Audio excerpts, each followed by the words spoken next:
And welcome to the This Week in Worcester podcast. I am Tom Marino, editor of This Week in Worcester. I am here with Mr. John Edward Keogh. He is the executive producer of Manny J Media and about 400 other things. How are you, Mr. 400 Other Things? I'm doing pretty good. Got a lot of stuff going on. Indeed. An update from last week. Burnt Lipgate is still well underway, and I look ridiculous, and it is what it is. Taking things directly from hotness and then putting it in your mouth is bad. Don't do it. That is the lesson for the day. It's becoming a meme on the internet. Oh, I didn't change the description. I'm a dope. Oh no. We're gonna you have to go back and do it afterwards, like everybody else.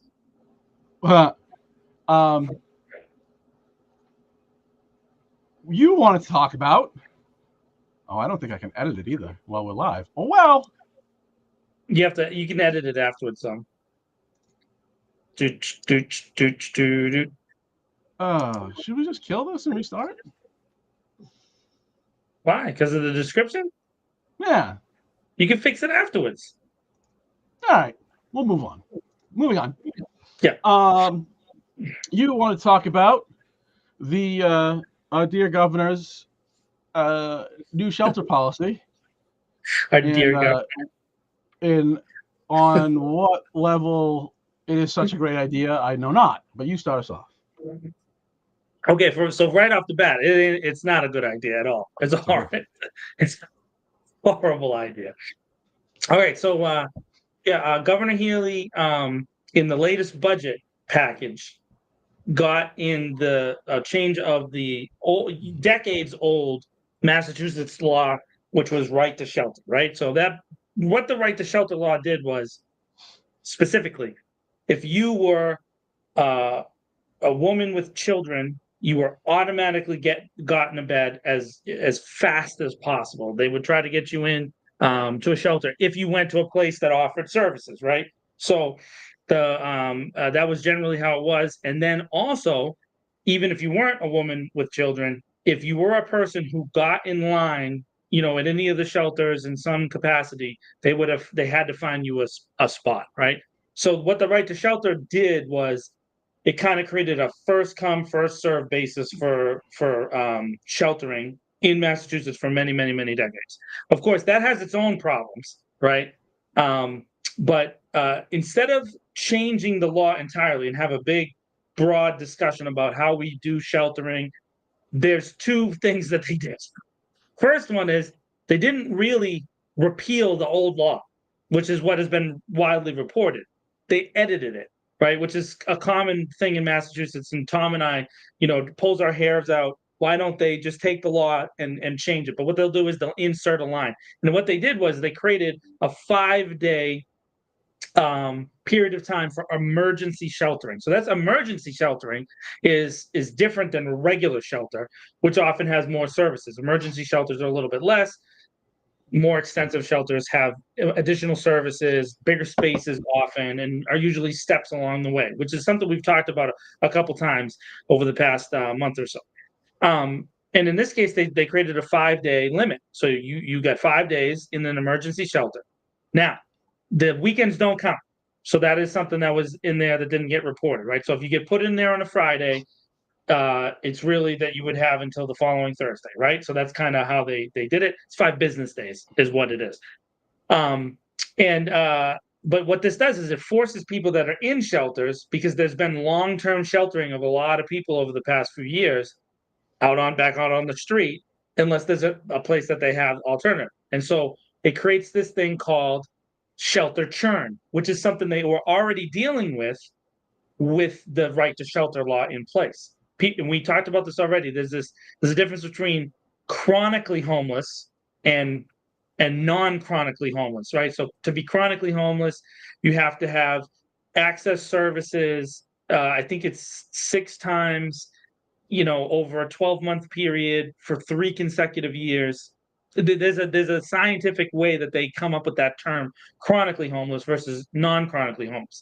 And so we also have, at the same time, Massachusetts is a state that accepts from other states migrants, okay, that have been sent here from Texas. We saw some really bad stuff done by the governor of Florida last year, where he sent a plane to Martha's Vineyard, which was just ridiculous.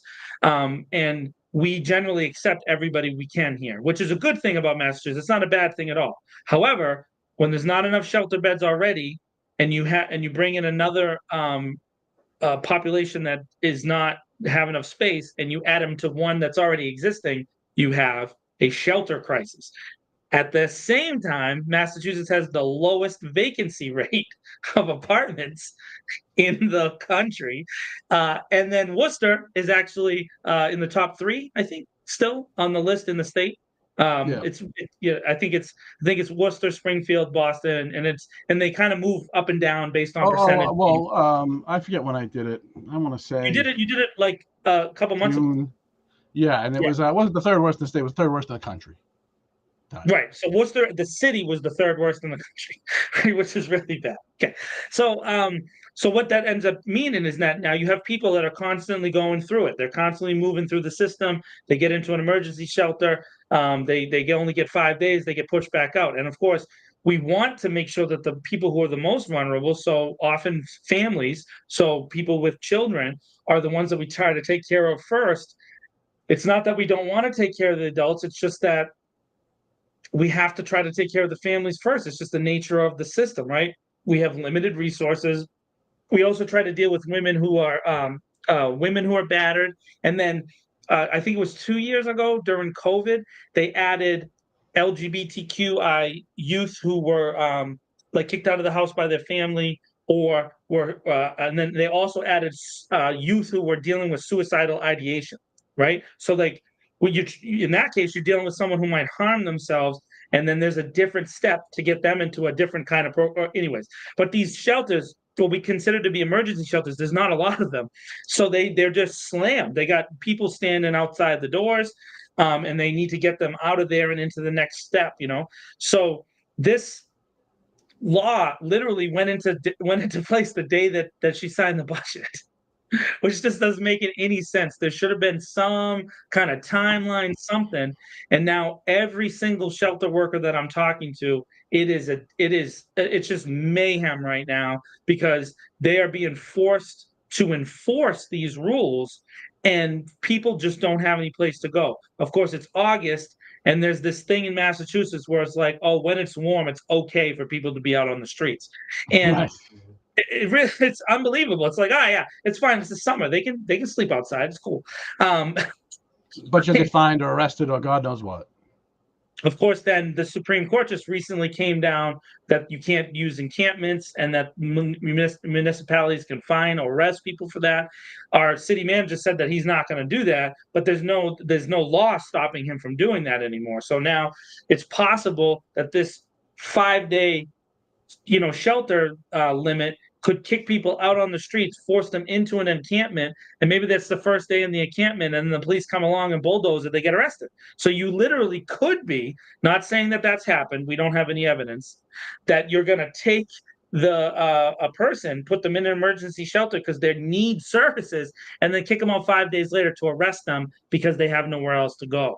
This is exactly what long-term homelessness and unhoused advocates have been saying was potentially going to happen for decades if the law was directed in this way. This is literally the crisis that we predicted for decades, and here it is at our door, and they think that they're right. So Governor Healy actually said that there will be no change to this. This is how it's going to be. This is what we're going to do, and there's nothing that anybody's going to stop. We saw some advocates go to the state house and advocate for it. If you're watching this show, okay, and you think that you know how to deal with someone in a shelter situation, you don't. Let me just tell you that right now, because people who have worked in the shelter system for decades don't know how to help someone in that situation. It is a level of stress that almost everyone has never dealt with before. You literally don't know how to deal with yourself. There's things that start to happen that's not normal when you live in a house. I know this because I was homeless. I lived in the streets. I lived in the bus stations. I've done those things. I went through that process in my life.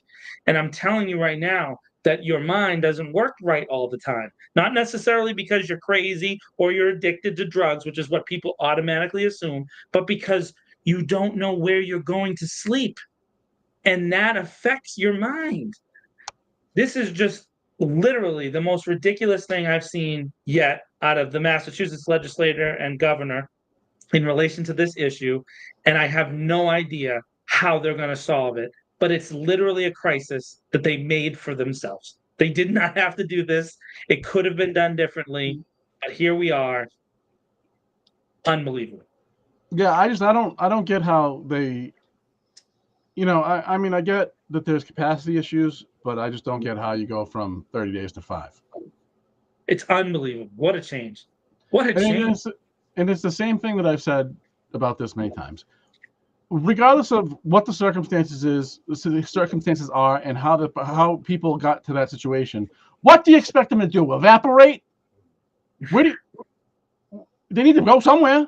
I mean, regardless of what led to that situation, and the scapegoating of oh, it's just illegals pouring over the border and coming to mass. It's just not the case. That's not the case. It existed before those things happened. It is not something that is just related to people who are coming from other countries. It is not. It is not. And saying that just shows how ignorant people are when they say things like that. It's not that. We had this crisis going on for decades. The Brooke Amendment. Yeah. So again, that's the thing that, it's been ongoing. Wanda's right. It's something that's been going on for decades that we've been talking about in this community. And, at this point, it's like, I don't know what to say to the Democratic establishment, because in Massachusetts, it's not anybody other than them that's making these decisions. Right. So it's like, hey, what are you doing? What are you thinking about? Who thought it was right to do this drop? It doesn't make any sense at all. And there's not one advocate that has worked within the system or these structures for the last 3 or 4 decades that has any level of prominence who was on board with this. This was universally panned by unhoused advocates. The only person and people that thought this was going to work is Maura Healey and the Democratic-led legislature here in Massachusetts. What were they thinking? What were they thinking? I mean, what they're thinking is that they want to preserve, they're not going to raise taxes, even though the governor was elected on the same ballot that voters chose to raise taxes, so she cut taxes. So they have, I think I saw something this week that they're looking at another, basically they're 225 million upside down right now. Yeah. I mean, maybe the voters weren't too stupid. Maybe. Oh, yeah, the millionaires tax brought in this big amount of money, which well, yeah, but that's earmarked for certain stuff. But I mean, yeah, then she did the tax cut on the backside. Yeah. That was all her idea.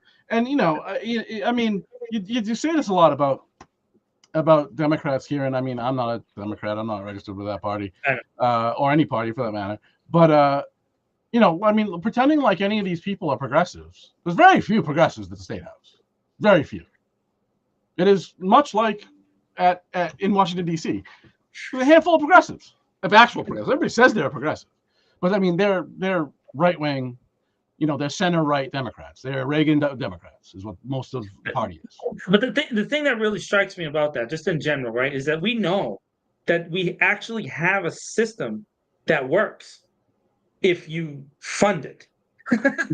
It's literally a system that has been borne out decade after decade. If you create an emergency shelter for someone that provides stabilization services, that includes wraparound services like medical appointments, see if there's counseling that's necessary, and then career counseling coupled with housing assistance, right? And you get someone into then a temporary shelter, which is different than an emergency shelter that goes from 30 days up to 6 months. That within those structures, if you do the same services, then you get people on a path to regular housing. And we have shown it again and again and again and again. The problem with that system is it costs money because you need to provide the services attached to it. And then on top of it, the people that provide those services are chronically underpaid. And yet we have all these other people who are making $330,000 a year. Not to say that I'm talking about anybody specifically that happens to work for the city of Worcester. But the fact is that why not have that position make, I don't know, 250 and take that 80 and create two more service providers for the unhoused, which we all agree is a crisis. The thing is, the crazy part is while these policies are being changed, they agree it's a crisis. They use that language. They use that language. They call it a crisis. They say this is the problem. So if it's a crisis, why don't we try to start at the root of the problem, not put churn, which, by the way, almost every study, and this is peer-reviewed study, conservative, middle of the everywhere, all over the world, says the same thing. Shelter churn leads directly to sickness. It leads directly to higher rates of crime. It leads directly to suicide. There's unbelievable science behind this. The data is so clear. Emergency shelter churn is the worst possible solution for this, and that they chose that. And I'm not. I agree with what you're saying, Tom. I'm not trying to just go after Democrats. The issue is we talk in a bunch of other different subjects about using experts and people with lived experience and people who know the system and people who understand things for other agencies, other important and prominent municipal and state government services, but we're not going to use it over here. It makes no sense. Yeah, it's Yeah, I'm just talking about the WHS, the Worcester Housing, the reserve. So that's the other thing. There's a bunch of reserve funds that have to be checked off because the legislature doesn't like to release those funds. Anyways, that's an even longer conversation. That's a good point, Wanda, though. That's a good point. They do use it for admin and vehicles. They do like to throw their names on cars. They love that. Throwing names on cars is a go-to move in Massachusetts. Yeah. Yeah, look, I mean, I don't know about what people make. Like, what people make is what they make. But I mean, this just comes down to priorities, really. And Yeah, I talked to a woman this week who used to work for Fidelity, made a bunch of money, had an illness, and then was the victim of a scam for a lot of money, and has been fighting eviction from her home for some time. The home has been foreclosed, sold at auction, and now the new owner is trying to throw her out. But she fought for her home. There's a whole host of things wrong with the eviction, but the housing court, especially in Worcester, is just over it and just tosses people out of the houses. And she has looked for a new place to live because she knows that we're getting to the end of the road here, and she has an eviction. Nobody's going to rent to her, and that's how people end up homeless. That's one example of how people end up homeless. If something happens, you get tossed out of a place, and then you can't rent anywhere. No, I'm with you. I mean, if it's a circular feedback loop of awful, right? If everything you do just makes it worse, no matter what you do, fully acknowledging, she had some issues, and that's not the bank or her the current owner, legally the current owner of the house, is fault. But I mean, if you don't do anything here, it just ends up in this cycle of awful, and then every cycle is worse. I mean, why wouldn't and that just leads to an incentive to fight like hell to stay in the place that you're in if somebody's trying to kick you out, because you have nowhere to go because you can't rent from anybody. Yeah, you can't. And then, as much as they like to say that when someone gets booted, after the process, when they get when they get booted, that it doesn't carry on. It does carry on. And like Wanda just said, that it shouldn't stay on their bio, but it does. And so people go into the court records, and then now you can't rent anywhere, even though it might not have been a situation where you weren't willing to pay. It was something else that created this situation, right? It wasn't that. I'll be honest with you. I used the RAFT system not that long ago. RAFT is the emergency rent assistance. When I was in between jobs, and I just had a bad situation, and so I ended up using RAFT, and it helped me. But I also went through the process of RAFT, all the paperwork that you have to sign, and the process that it is. You need a landlord who was willing to participate in that system, right? So you not only do you sign, but they have to sign, and then they have to apply. You have to apply together. So now you have to go back to the person you can't pay and create and ask for them to help you. They like you said, they might have someone else who's coming in who's going to pay more, and now it's like, That well, happened in this situation, as far as yeah, from what I understand. And I haven't verified all this. Is just from a conversation I had with this yeah, person. But according to them, they had a raft application that they're now technically their landlord, the person that bought the house at auction, refused to participate in, so they didn't get any yeah. money because they want to throw them out. Yeah. Yeah, because the thing with raft is once the landlord signs it, I think it's I'm pretty sure it's 12 months or until the total approved funds run out that they have to work with you. So once they do Yeah, it and the it's first capped at time, $7,000. So yeah, I think it's 7 grand. But 7 grand, if you think about, yeah, and it doesn't really pay a lot of rent, but it probably 6 gets you months if you're lucky. six months, you know what I mean? So it's a Yeah. 6 months. So that means that realistically, almost every person is 6 months away from being on the street if they're not uh, in their own home. Yep. That's we're like right there at the edge of the cliff. Think about how many people live in this state and around, and that's a Massachusetts-based system. I'm sure there's other systems in other states, but that means Mhm. that a couple million people in Massachusetts are right there, right there in 6 months, and you could be and then what does the emergency system do then? Throws you What out does in it? 5 days. Yeah, kicks you out in 5 days. Just oh man, terrible. And there doesn't seem to be any determination to actually do anything to get at any of these root problems. None. No, no, no. There's no political will. It's easier to do this and put the burden on the people. Yeah, no, you're right, Wanda. We were saying maybe if you have like less than $1,000 rent, which is very rare nowadays. So the other thing is all these buildings. So I saw this ad that they're running about some empty buildings in Boston, how they're going to solve it. And and so actually I was going to talk about this with you, Tom. One of the companies, wind companies. So there was a recent article that we might have participated in. Is involved Later. in some of these properties that are all of a sudden becoming, maybe they're going to be the housing option for people.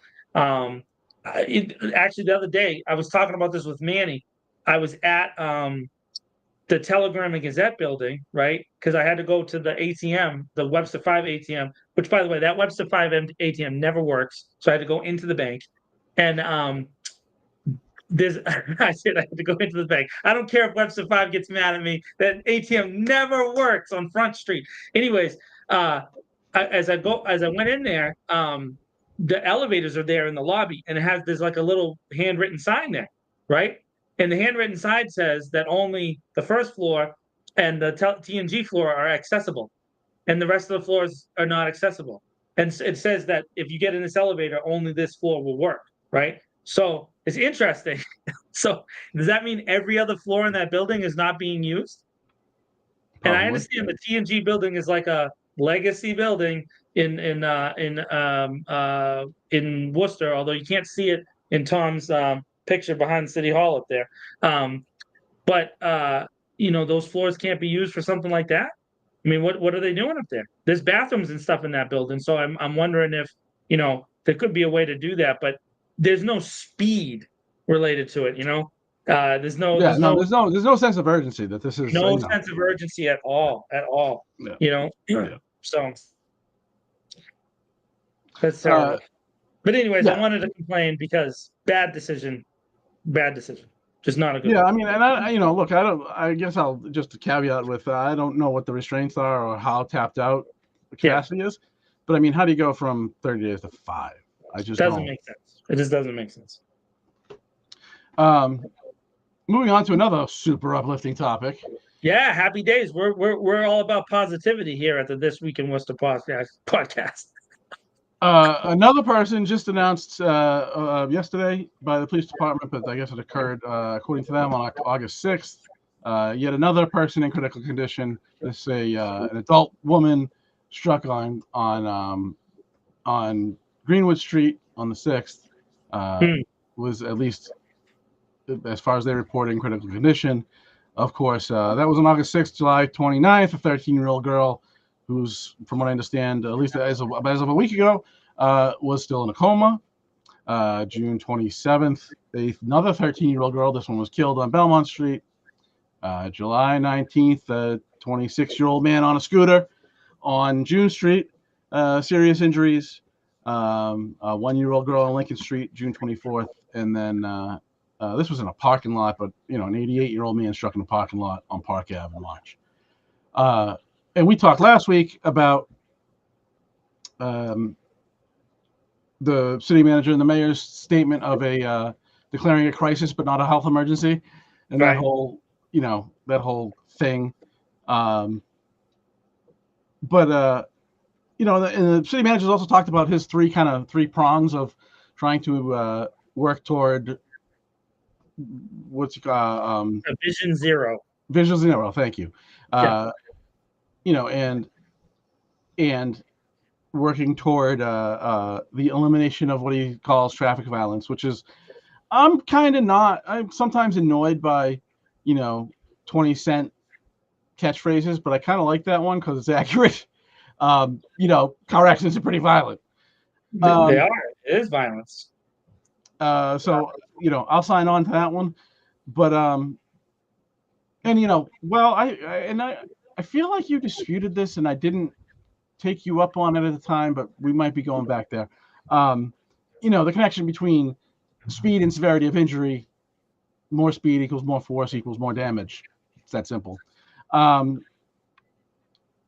right. The city manager's three prongs of road design, education, and enforcement, in that order.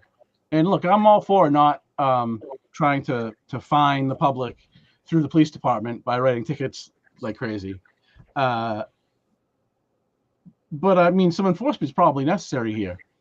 100. The situation is, I would say, at crisis levels. Just some stats, which I'll have in a story tomorrow.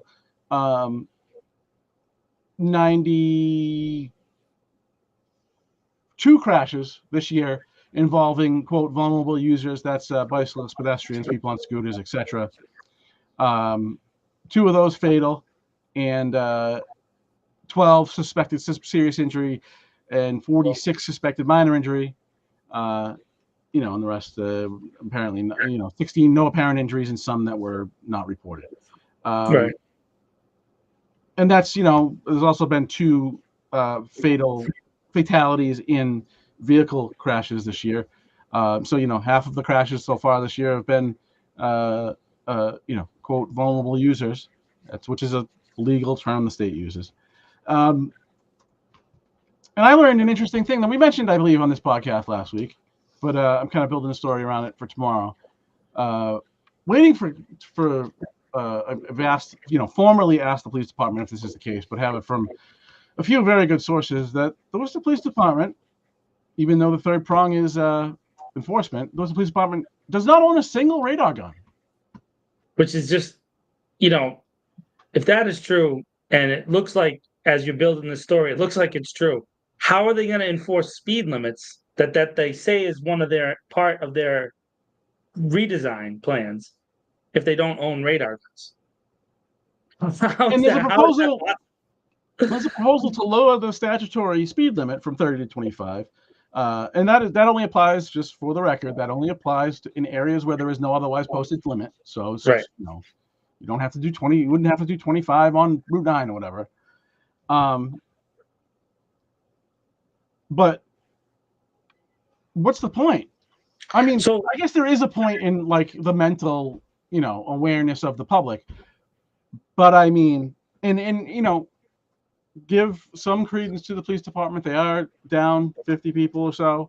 I think that their history has something to do with it. People will say it's all because people talk bad about police, and there are recruiting problems all over the country. But I would just add that being under federal investigation isn't exactly inviting to a potential employee. So I understand there's limitations here, but I mean, people are becoming extraordinarily hurt, and some are dying. Yeah. So I mean, You know, this that this girl recruiting. that got hit on Shrewsbury Street, from what I understand, you know, it was The, 10 days or so after the yeah, crash, and she was still in a coma. I mean, she's not in good shape. It's not good. she was in a and we know that at least that particular driver was cited, not just for speeding, but they were cited for illegal traffic maneuvers or whatever they were doing. In Shrewsbury Street. If you've driven on Shrewsbury Street, you know how people like to whip up and do the U-turns, and some people change lanes. Obviously, I mean that's just a scourge, is people changing lanes without a blinker, no indication, anything like that. So, and then of course people don't self-enforce on the law, which is that when a pedestrian enters the crosswalk, even if they don't have the light on, we're supposed to stop. That's the law in Massachusetts. And then there's no enforcement of that law. Very, very rarely do you ever see a ticket issued for that. Obviously, because they don't have police officers standing at the crosswalks, which, because they, like you said, there's not enough personnel to do that. And why would you want to be a police officer? I'm not completely, I don't know that I would want to do that. Um, No, I certainly wouldn't. we talked about it last week a little bit, about this idea of maybe creating a separate traffic division, which they do have, but they look like the same as regular police officers. So I wonder if, and then can they get pulled to do other things? Like, we don't know all those details. Like, what's the rules and regulations? If you're assigned to traffic, do you get pulled for emergencies and other things like that? I mean, it's possible if there was a separate division that wasn't really associated with the police department, that maybe you could recruit people, but then you'd have to pay them. Right? So then now we got to figure out how to pay those people. And again, we're talking about this chronically underfunded situation because, a bunch of people that own a lot of stuff aren't paying their taxes. So, I mean, it's what it is. How do we deal with that? How do we resolve all those issues? It's a huge nationwide, worldwide issue where we have these problems, and it just doesn't make a lot of sense that we can't have a logical approach. The other thing is, but I want to talk about the guns. If they don't have the radar gun, how do they enforce the new speed limit? One, they already don't enforce really bad traffic behavior. Like, so, because it has to be, a police officer has to see it, right? So you have to see someone changing lanes, blowing through a stop sign, blowing through a red light, unless they put up cameras. But if I'm right, I don't know if, I think what's this, municipality by municipality, I don't think they can issue traffic citations in Worcester from cameras, right? Am I right about that? Am I wrong? I'm not They sure. cannot. They They cannot. cannot, right? So that's something that would have to be, that I believe that's a home rule change. That has to be put into the charter, right? That would have to be a new I don't category of. think so. So I don't think that that's a home rule Okay, issue. But uh, the problem with that is when those cameras were put in, it was promised up and down that those cameras will not be used for enforcement. They're right, used as for traffic enforcement. right. And I think it could turn into a war if they try and go back on that now. Right. And rightfully so. I I mean, if mean, that's what they said, and then, oh, well, circumstances have changed. I mean, they have, but, I mean, those who were advocating against it, when they were placated by, okay, we won't use them for enforcement, they wouldn't have gone away and stopped complaining had they not been, made this promise that that I don't think anybody's proposing yet that they go yeah. back on. I'm just saying if they go there, it's going to be a war, I think. I have to be honest with you. I don't know how. Well, I don't know how people feel about it. If you blow a red light and there's someone taking a picture of it, I feel like send you a ticket in the mail, buddy. Like, to be honest with you, I think that they should enforce that rule. I don't really care if why are you blowing the red light? Why can't you stop like everybody else? Just stop, wait, go next. Why do you have to blow that red light? So to me, like, it is what it is. If there's cameras there and they go to that enforcement, I'm okay with it. I have no problem with it. To be honest with you, I know in Indiana, they have that private highway in Indiana. I know this is like a way further down the line thing, but they have interior speed enforcement inside that private highway. And so if you go in the highway, first of all, it's a tolled road, and they have the speed detectors inside there. They can bill your account for going over the speed limit inside that highway. Now, that's a private highway. It's not a municipal highway. I don't know if that's where we're kind of headed. Are we headed in that direction up here? Massachusetts is small. It's not as big as some of these other places. So are we gonna, create a situation where we put sensors up all over? Can you imagine? Can you imagine? You think the Big Dig was bad? Them putting things up and down the roads to do that? It's crazy.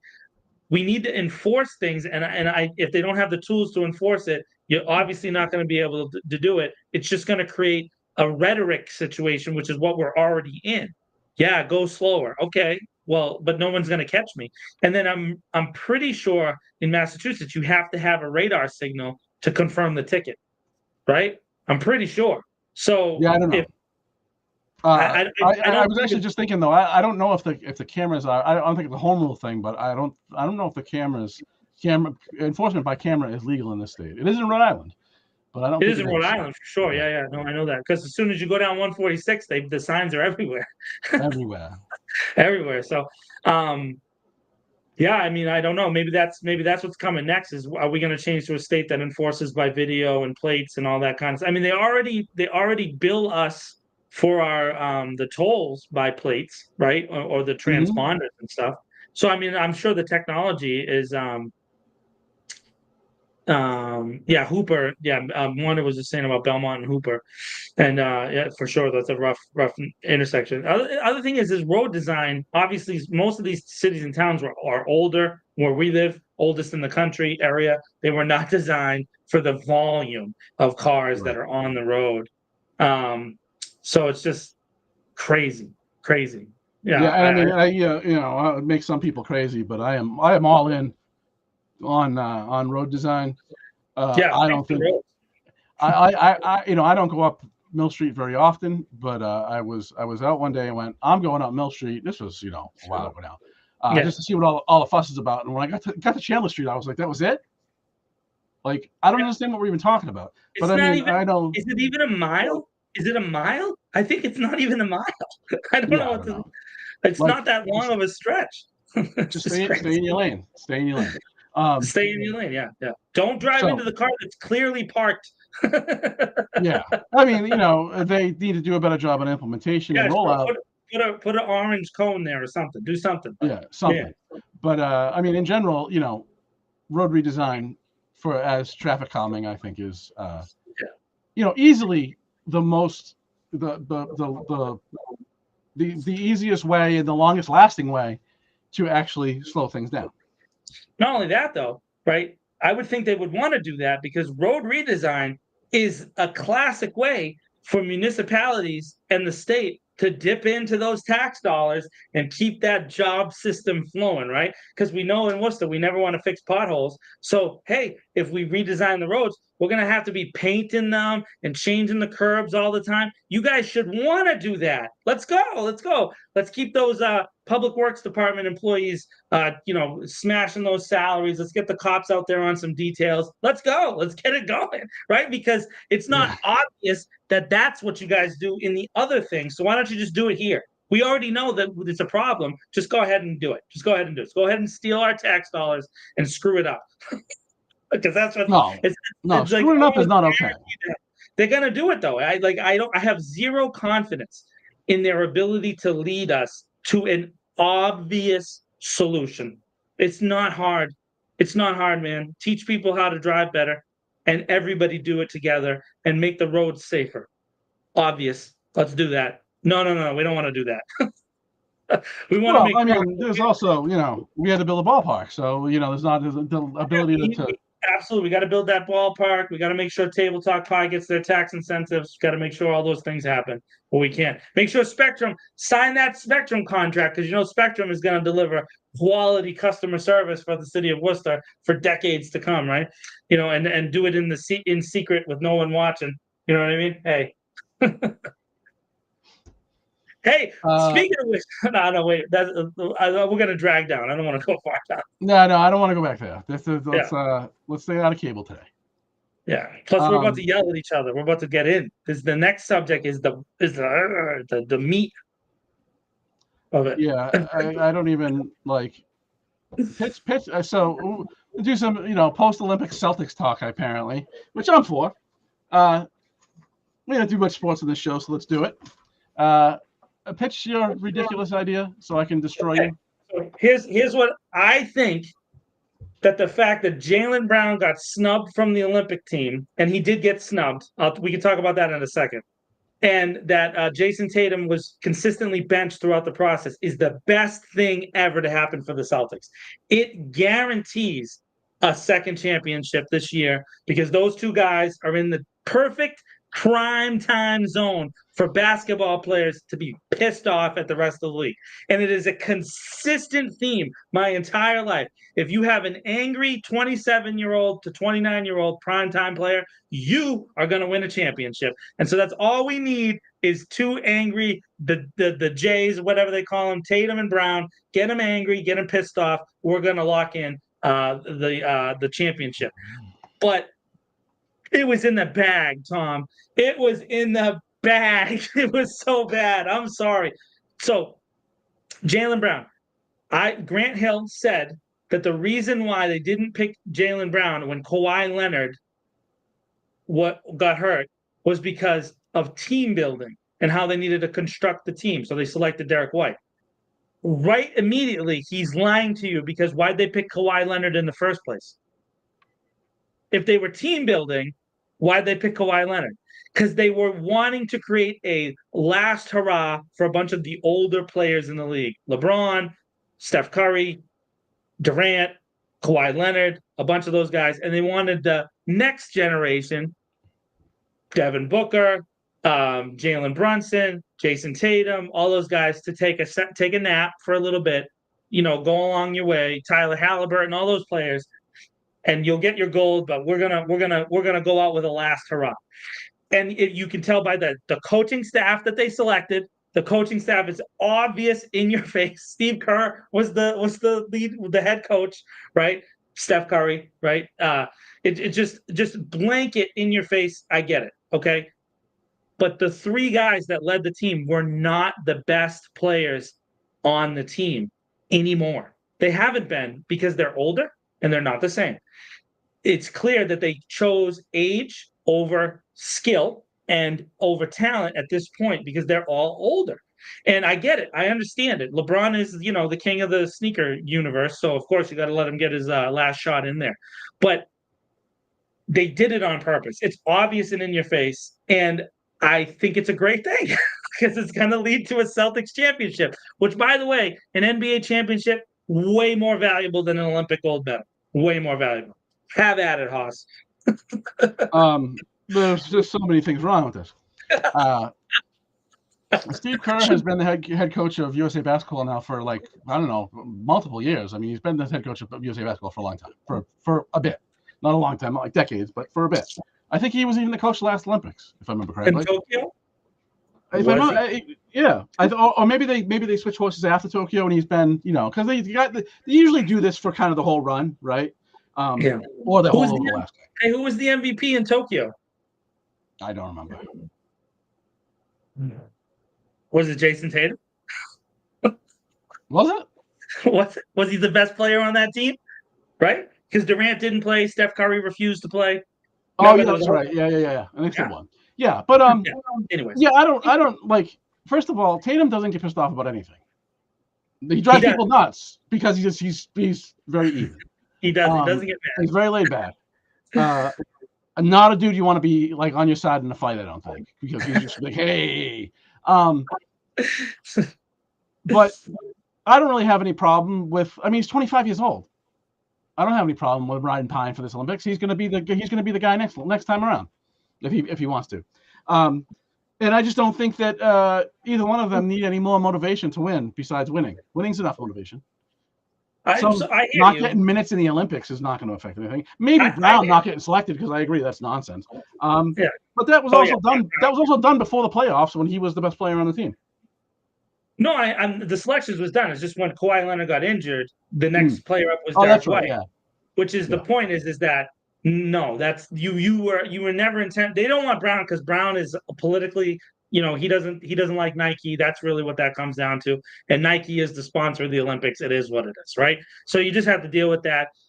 You can be against it, which I think it is against it, but in a world that we live in, there's really no way to be completely morally perfect in relation to corporations and companies. So it is what it is. They picked one over the other. I think he wears Adidas now. I'm not sure. Sneaker politics doesn't interest me. It's weird. It's And weird as far as the old guys, I mean, could LeBron go back to the Cleveland and put the whole team on his back and march to the finals? No. No, he's 39 years old. But I mean, that he's not a top 10 player in the league? No way. He's not top 10 anymore. Not anymore. I mean, 15, 20 maybe, but he's not top 10. He's in an awful situation in LA, which they don't know what the hell they're doing. I mean, he's not. AD's great, but can't stay on the court. He's in charge down there. So I mean, that could be part of it too. But I mean, the guy's doing what he's doing at 39. I mean, he can still just play bully ball and own the game.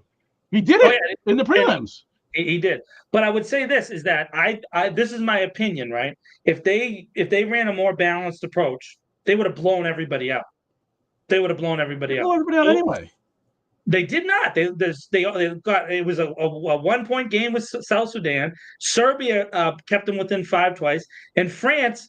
If Victor Wembanyama was maybe 6 months older, one more NBA seasons older, that gold medal game would have been different. It was only a 9-point game. It wasn't a blowout at all. Steph Curry, to his credit, he hit 4 in a row, back to back threes. The shot he hit to basically put the game away, that was stupid. What is he doing like this? It looked like he was dapping. He's dapping while he's shooting. He's like, and then he goes like this. So that was it. I mean, it's not going back around. Of course, he was shooting sideways. What is he doing? So I know I'm with you on that. I'm not saying that he's not. And Steph Curry, greatest shooter of all time. LeBron James, arguably the best player of all time. And I'm not against LeBron James at all. I know people like to do the LeBron hate thing. I'm not against LeBron. I'm a Celtics fan, and so I am pro Celtics, but I'm not the Celtics fan that hates LeBron.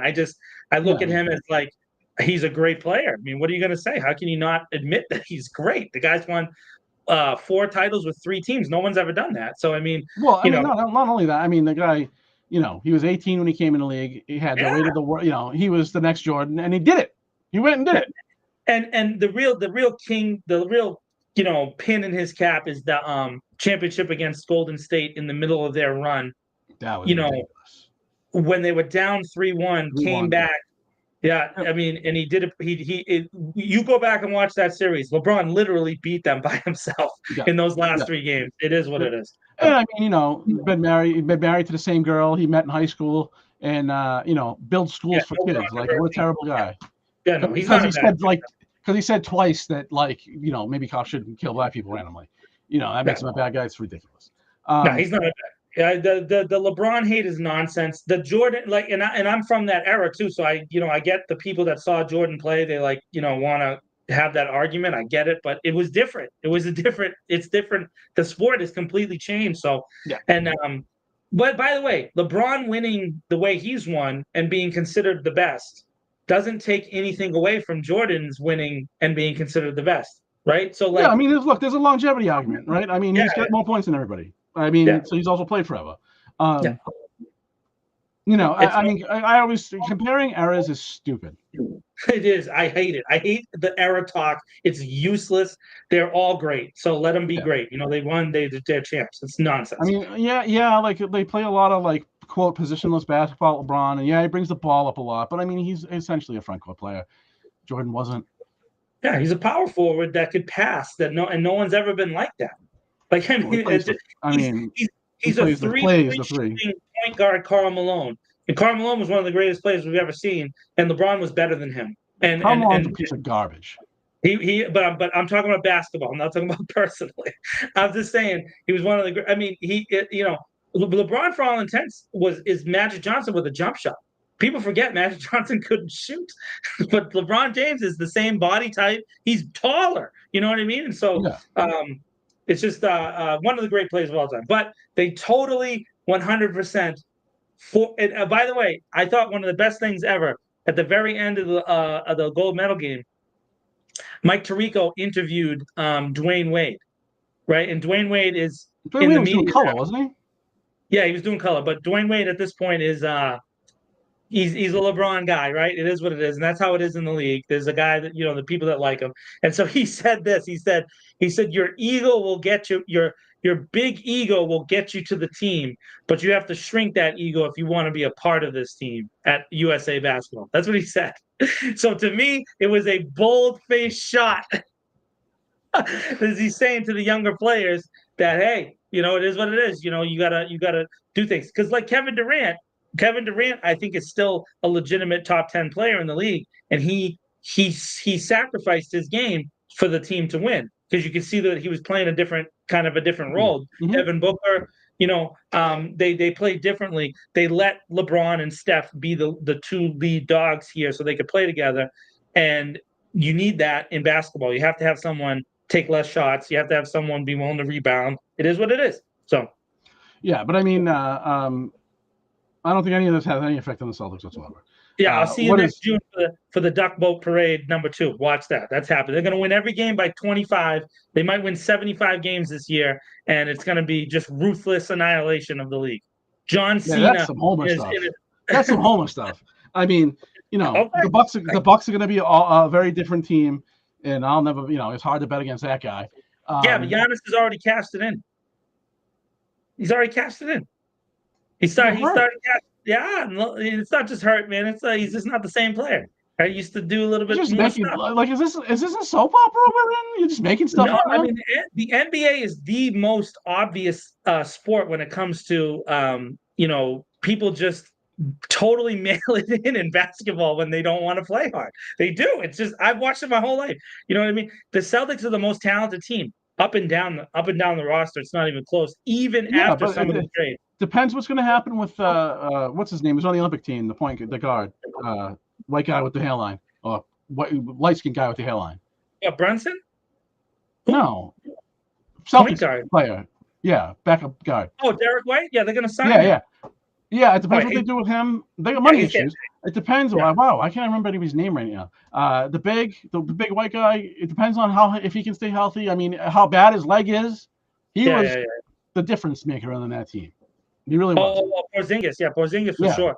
So I mean, by the way, if I was ever a general manager of a team, he's the guy. He doesn't play the first 40 games. Just like you do whatever you want. You don't play back-to-backs. You don't play 3 games in 4 nights, and we're just gonna save you for the playoffs, and then we're gonna run right through the league. It's fine. And then he got hurt. And then he got hurt in the first round. Yeah. What are you gonna do? His health chased him. So yeah. I mean, there's some variables, but they're in good shape. But I don't think anything that happened in Paris is going to change it. This might be the beginning of like a 2, 3, 4. I don't know. They might run off a series of them because the rest of the league, it is basketball is weird, man. Sometimes basketball only does 2 things.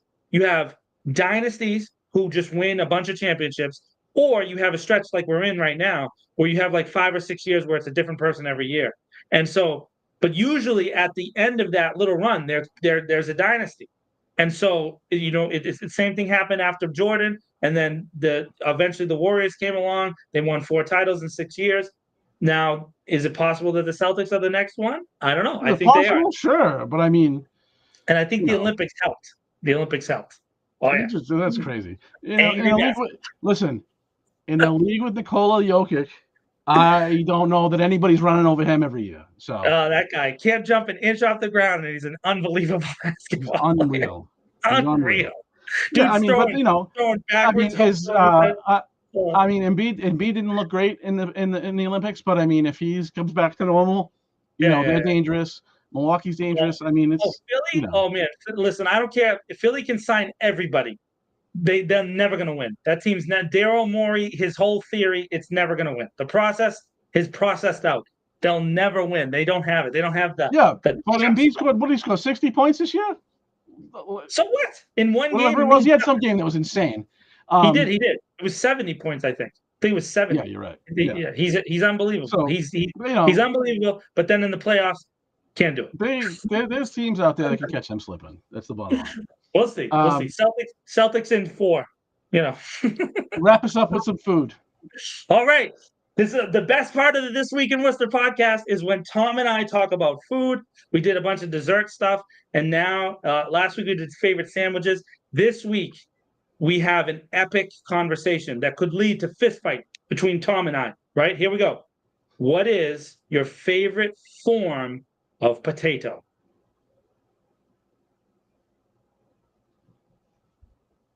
Like how it's prepared?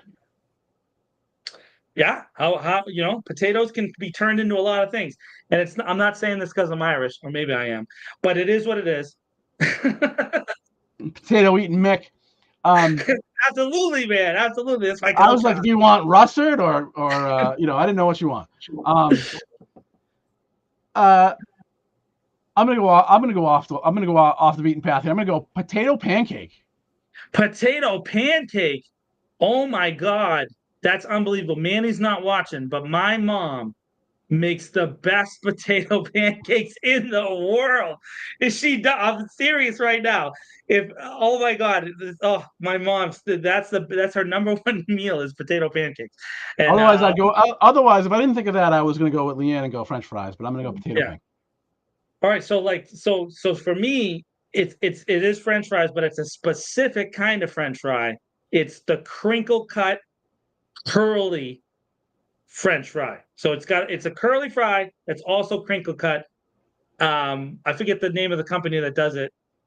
I don't know. It's a bag. You can buy a bag at the grocery store, whatever. It's oddly specific. It's so specific. And it's perfect because when you put the mustard in there, right, it kind of like sits in between the little crevices. And then you can eat it when it's chili and cheese. You can cover it and all that stuff, and it catches extra things. It's perfect, warm, potatoy goodness. Yeah, I can do like the chili cheese fries. I will. I'm a fat guy, but by and large, ketchup, mustard, and my ingredient for absolutely every meal that I eat, Worcester sauce. What's it really? Mm. Gotta get some spice in there. Mm. Not Worcestershire, but Rooster. Rooster. Yeah, whatever you call it. Yeah. Okay. All right. Sriracha, that's what it is. Sriracha. Sriracha. Yeah. Because I need some spice. I need the sweat when I eat. There's some brand of spicy mustard sauce that Leanne buys that she has in her office, and it is unbelievably good. Potato skins is a decent second place answer. Potato skins is legit. Home fries, it depends on how the home fries are made. The big fat home fries, I'm not a fan, but the little cubed ones, scoop them in the eggs. Oh my God, Tom, bro, it's not even an hour. I know. We're gonna get out of here on time. Oh my God, this is unbelievable. It's time ever.